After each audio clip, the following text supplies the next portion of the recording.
We are live. We are live. Yippee! Hello, Marilyn Bradford. Hello, Amy Shine. I'm so glad you organized this. Thank you. It's good to have you here, the creator of Right Recovery for You in the Right Recovery for You Facebook group. Oh, I'm thrilled. I really am. And You're like, you're like the famous star of it all. I'll practice my royal wave. Yeah, you wave to your audience. I'm pretty good at this, really, I think. Yes, you are. You're very good. You do it very slowly as well. Like, that's really good, Marilyn. You just need to get your crown now. Oh, well, God. So welcome everyone. This is the Monday meeting for all with Right Recovery for You facilitators. I am Amy Shine. I'm one of the Right Recovery for You facilitators. And this is the incredible Marilyn Bradford, who is the founder of Right Recovery for You, and also the author of this brilliant book that we reference a lot and talk from. So welcome, Marilyn. Thank you. Glad to be here. So we titled this week's topic. So the first week, me and Sue kind of just talked generally about addiction. The second week, we talked about actually dealing with other people's addictions. And this week, I don't know what they talked about last week. Actually, I'm not sure. I was away. But this week, I was asking, okay, what could I talk to Marilyn about? There's so many things I could talk to you about addiction. But one of the things I asked you, could we talk about, was targets of addiction? And you were like, yeah, sure. I'm not really sure what I was really talking about either. But so one of the things you say, Marilyn, that I'm still also trying to tease out is addiction is an energy looking for a target. Yes. So what does that mean? Well, it's interesting because there's a tendency, and I'm glad you asked that because I never really have put this into words, because addiction itself, well, it's an entity the way everything is in a way. It's an energy, but it's sought after by individuals. Does that make any sense? Yeah. It's kind of like someone could seek after anger. Anger is just there. It's an energy. And someone can, I mean, they don't often, sometimes consciously people do it, I think. But they're like, anger, I'm going to be angry. And then they find something to be angry at. Does that make sense? Yeah, then they have this story that goes with the anger. Then they have the story that goes with it. It's a little variation of who does this belong to. So you're walking down the street, you're feeling pretty good, and someone's around you and they're so sad, that's the energy. And you pick it up because we're psychic sponges.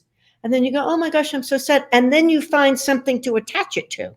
Oh, I must be sad because my uncle's in the hospital or my best friend is moving.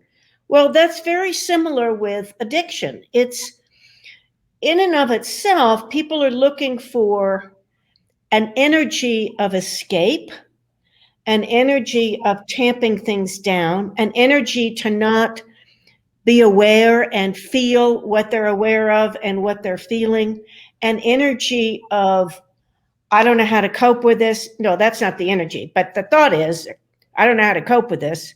What energy can take me out of that? Yeah. So Marilyn, would you say like addiction has many energies then? No, well, yes, actually. And I think people put different spin on it. I mean, people who use alcohol as an addiction it's a different energy in a way than people who do perfectionism, but all of it's about the same thing, or people who do trauma drama. It's all about leaving yourself and going into something that takes you away from you. Mm-hmm. Yeah. If that makes sense. But no, that's another really good question, because it can show up in so many different ways, and it can feel different. Like if you're around someone who's really into alcohol, it can have a slightly different energy. You know they're gone, but it's a slightly different energy than the workaholic or the alcoholic, or something like that. So yeah, or someone who's using food. Or food, yeah, exactly. And even drugs have like Drugs, marijuana has a different energy to someone using prescription pills, to someone using alcohol. This is my cat's tail. I know, he's just He's wondering.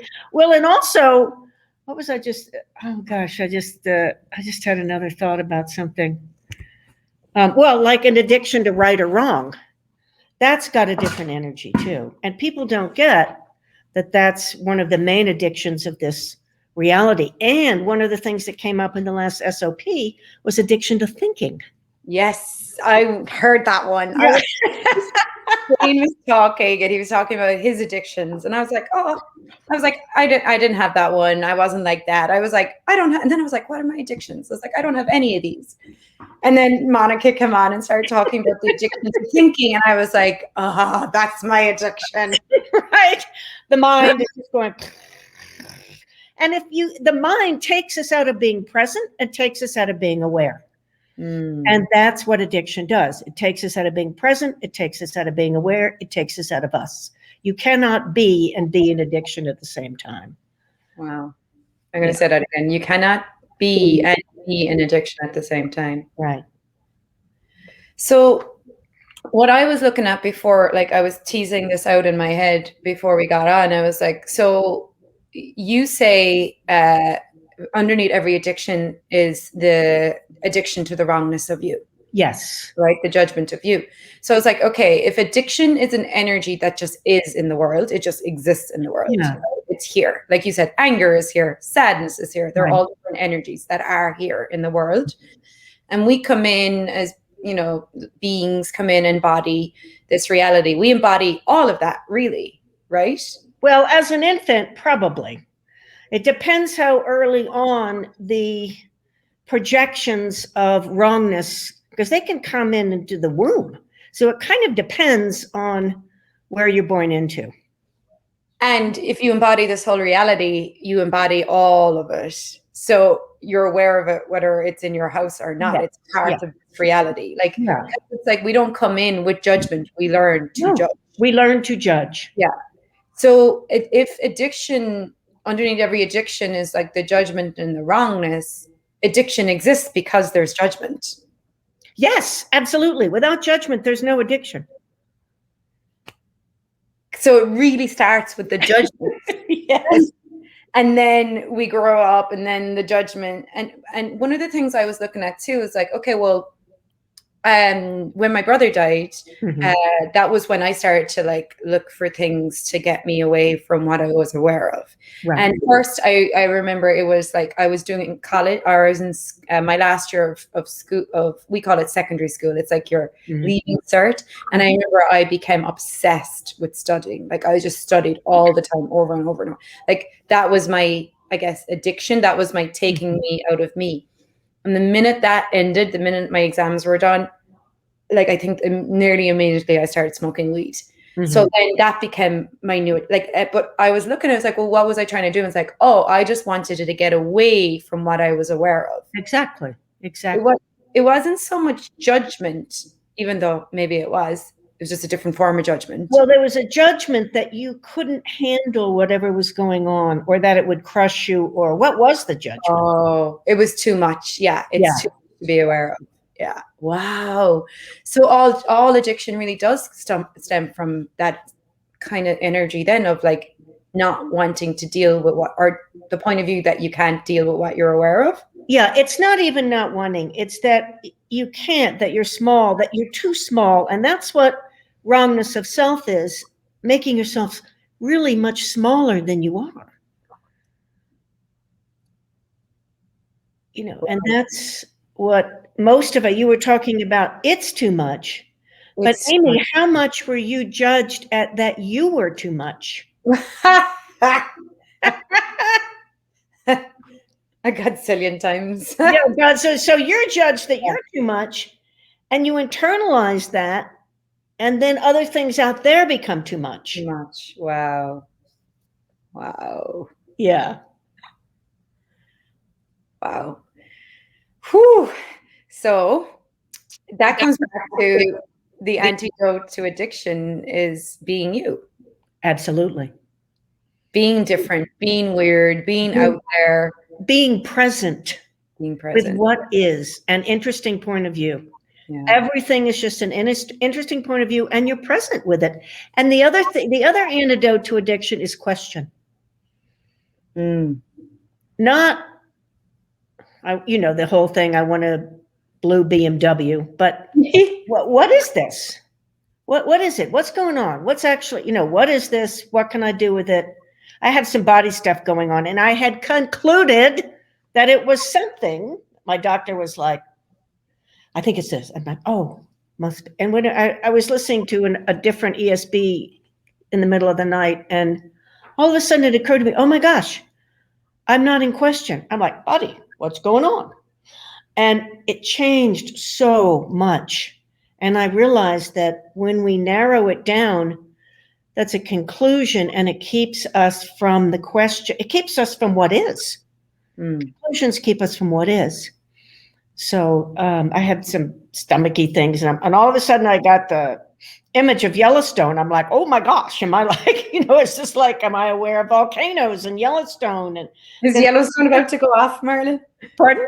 I don't. Well, I'm not sure, but essentially, and then I got some other awarenesses. And it's like, oh, everywhere I've concluded, it's blah blah blah, and my whole body relaxed. So question, because addiction is a narrowing, conclusion is a narrowing, judgment is a narrowing, and space, question, possibility, that is space where addiction can exist. I love that. Addiction can't exist when you're being space. Exactly.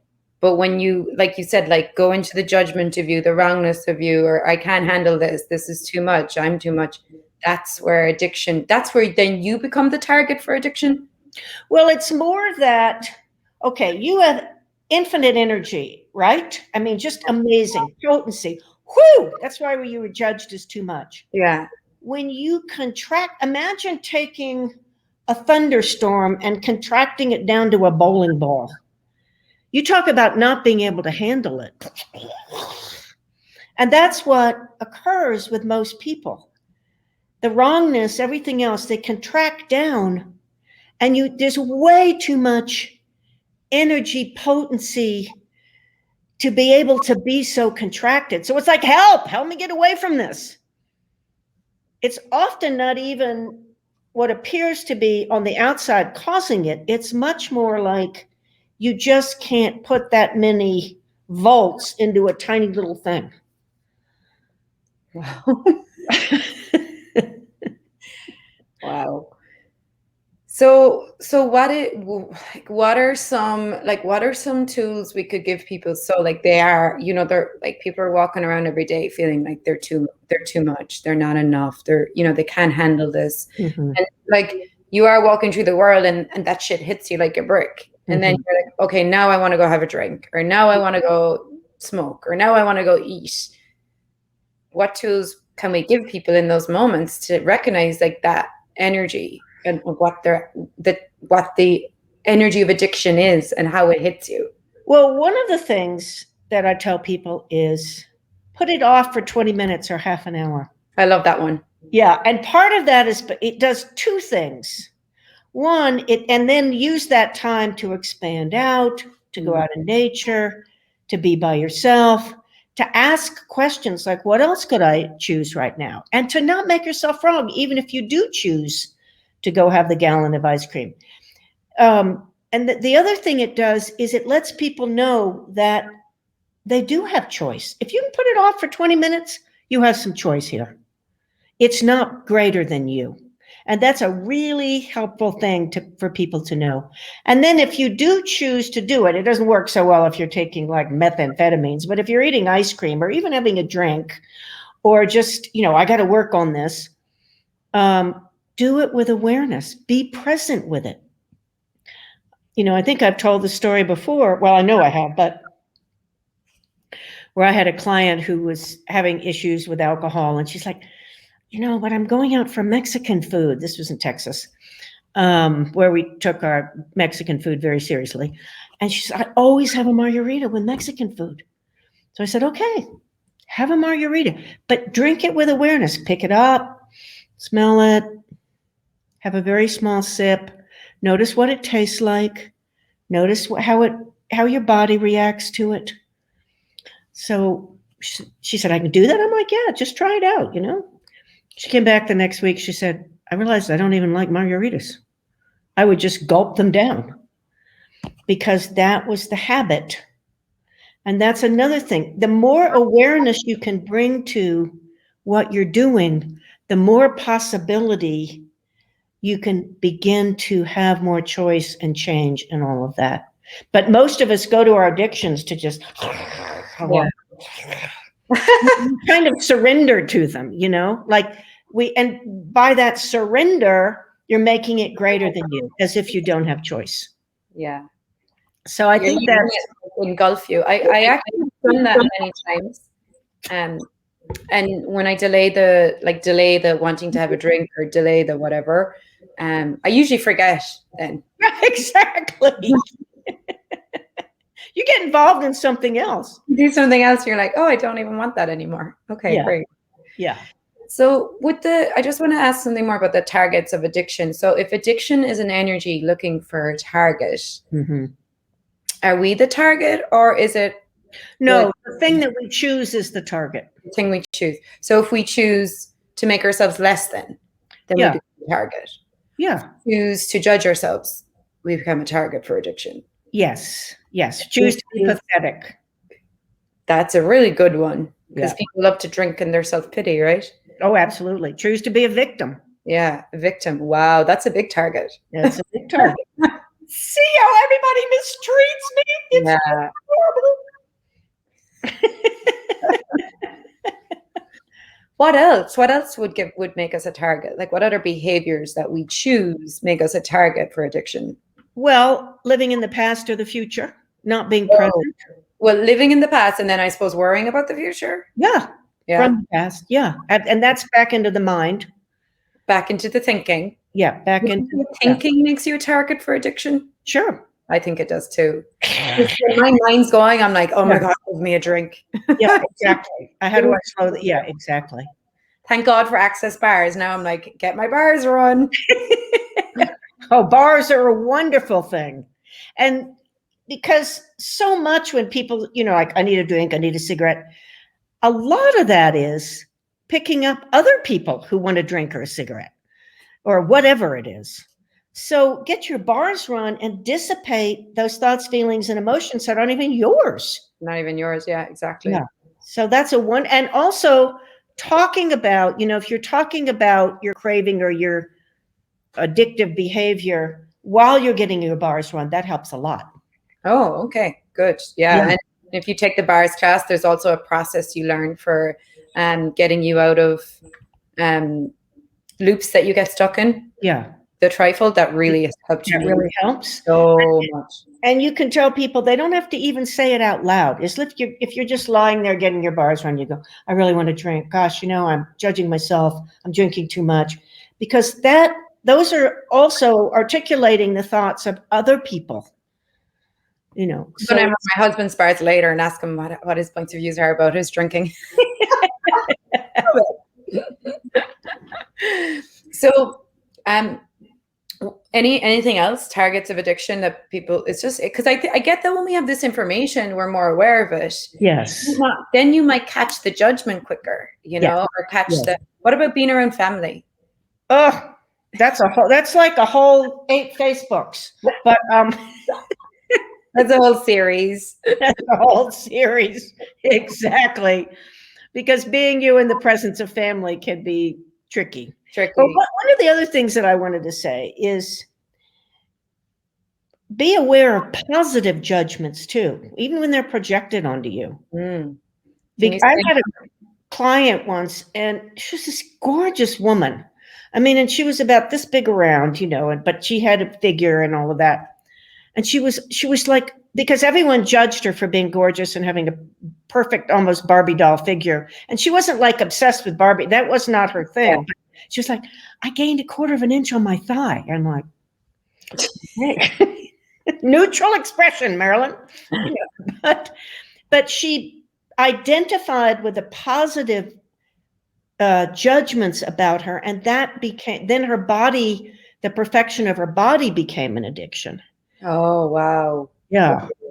Perfection of the body became an addiction. Yeah. Because of all the reflections on her that she was perfect. Yeah. And that there was nothing else to her, when actually she was a very creative, interesting person. And that was the direction that we took in the therapy. This wasn't pre-Access, but it was early on when I was doing Access. But that was the direction that we took. Let's develop. What if you focused on these talents and abilities you have as an artist, as a animal lover, and she volunteered and all these various things. That's amazing. So it's like, if you look at it in your own life, like what were the things that you were what's the word? I was gonna that were projected onto you, or that you were like rewarded, not rewarded for, but you were like acknowledged for, or validated for, yes. Like her, she was validated for having the perfect body according to this reality, or someone else might be validated for being quiet, or validated for being smart, and then that becomes like you said, like maintaining that image becomes your identity, and that's beautiful, because then you've cut yourself off from the rest of you, with the assumption that that's absolutely not acceptable, whatever the rest of you is. Yeah, you can only be this thing that they validated in you. Exactly. Wow, that's pretty deep. What were you validated for, Marilyn, growing up? Kind of being a no count, being less than. Oh. I really was being there's just the youngest one. You just, and a little bit, because I had curly blonde hair, being cute, and my sister was very plain.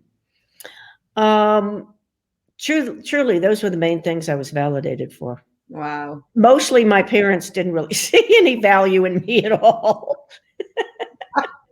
I mean, did anyone's parents?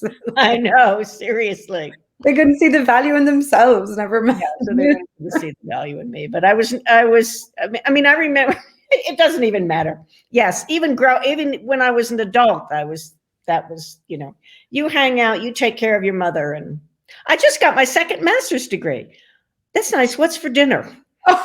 I was like, you did? Congratulations. Oh my God. And that's a true story.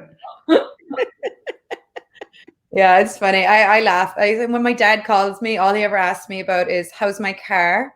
And how's your car? My car, how's the weather, and how's Mike? It's like the two things he'll ask me about. He won't ask me about my business. He won't ask me about anything that actually matters to me. Well, now you have a husband to take care of you. Yeah, but he'll ask me about the man. Yes, the man. Car. Yeah. How's your car going? Well, and the great thing is, the more you have you and be aware and all of that, the more we can just laugh at these things. Yeah. They don't have to define us in any way. They don't have to affect us anymore. They don't affect me. And what the best thing is now I have allowance for this is who he is and where he's at. And it's not personal anymore. No, it's not personal. Myself. Before I was always trying to prove to him, like, look what I can do. Look what I can do. When I really got like, he can't receive it. No. He has his projection of who I am in his world. Right. And that's all he can receive. And it's not personal. It's just, that's where he's at. And the when I got that stopped me then trying to prove myself to someone who can actually receive it. And that there's a great gift in that, because then I can just enjoy him for who he is. Yeah. And not expect anything. And not be different. Yeah. Yeah. This is an interesting thing. I'm not sure if people can be addicted to proving. However, proving is a way we take ourselves out of ourselves. Definitely. I can see a little bit of addiction in there. Yeah, I really want to ask some questions around. Yeah. But I get what you're saying. Yeah. I don't there's something else underneath the proving. There's something else underneath it. Yeah. Like the less than, and I can get approval this way or validation this way from the world. So I'll try that. Every time you go to prove yourself to someone or something, to look for their validation, look for their approval, you are leaving you. Yes, you are. And you're making yourself less than. You're that's another way to promote the less than. And that's what you say. Addiction is always an energy where you're leaving you. Whenever you leave you for someone or something outside of you, that's the energy of addiction, right? Yeah. Well, it can be also that, the whole use, abuse, and addiction. It can be abuse. You can be aware of what you're doing. Yeah. Oh, I'm using whatever it is, overeating because I don't want to, because my day was stressful, and I know I'm doing it. When I'm choosing it. But I'm choosing it. Yeah. Yeah. And that kind of unconscious eating. I know I'm ringing my father right now looking for validation. But I'm doing it anyway. And then maybe I'll ask some questions afterwards. Later, when I feel like shit, I might ask some questions. Oh my God. I'm glad we can laugh at this stuff. Oh, me too. Me too. Yeah. Kathy says, thank you for this conversation, Amy and Marilyn. You're so welcome. Yeah, absolutely. A lot of people here. There's 27 people watching this video right now, Marilyn. Cool. Yeah. Awesome. So is there anything else? I think we're kind of coming towards the time. Is there anything else you want to leave people with? The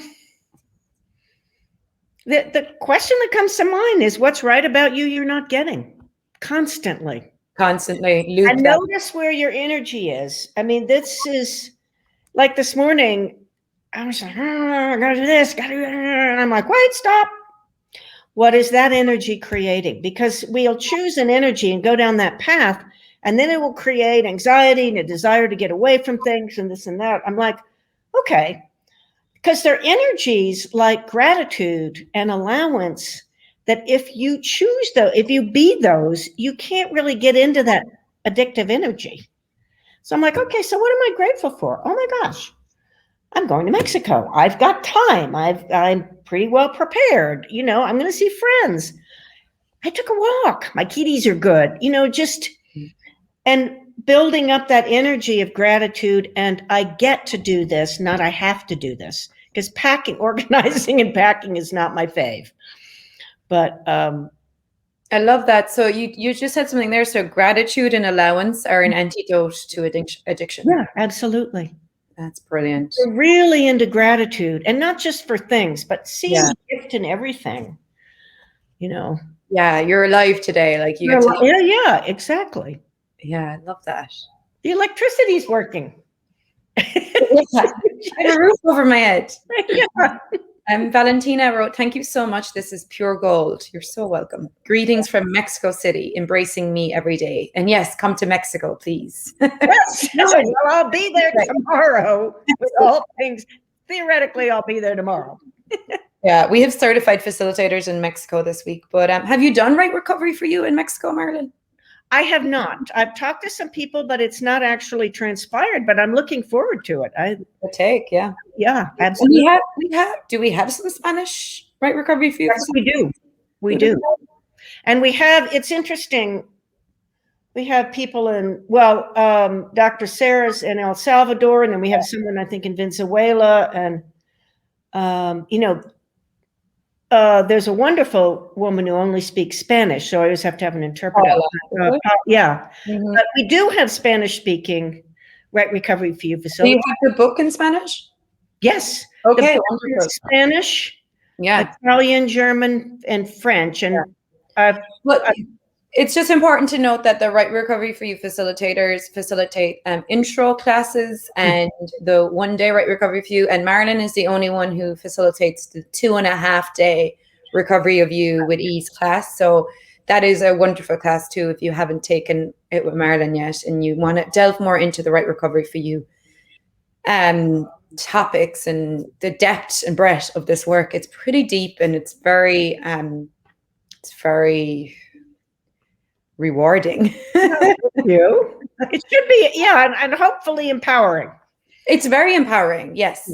A Right Recovery for You is a conversation that goes straight to the core of what's really going on. It's not like a fluffy, no, we're not fluffy. No, we're not like, what would it take? We're like, no, let's look at what's really going on here and change it. So it's a great class. And the entity of Right Recovery for You is such a gift as well. So, well, thank you. And thank you for organizing this, Amy. And You have any Right Recovery for You classes coming up online? I do have a Right Recovery for You class coming up. And of course, I can't remember exactly when it is, but I think it's in January. You can go to marilynbradford.com or the Access Consciousness website and look up Right Recovery for You, or look me up as a facilitator, and it'll be listed there. And don't forget to try these taster classes. They're amazing. Yeah, the Taster series is really incredible. Yeah. And the book club too. Yeah, and the book club. And Yeah. every Monday we're here. Yeah. Here. Yeah, every next Monday. I'm not sure who'll be on. I'll be in Mexico. You'll be in Mexico. That's exciting. But I think we'll have 2 other facilitators on next week. Yeah. I just posted your website in the chat there for anyone who wants it. Great. So wonderful. Thank you so much, Marilyn, for joining me. Thanks everyone here for watching. If you have any questions, send us a message. We'll be back again next week. You have Marilyn's website there. Check it out. Yeah. See you All right. soon. Bye, everyone. Thank you.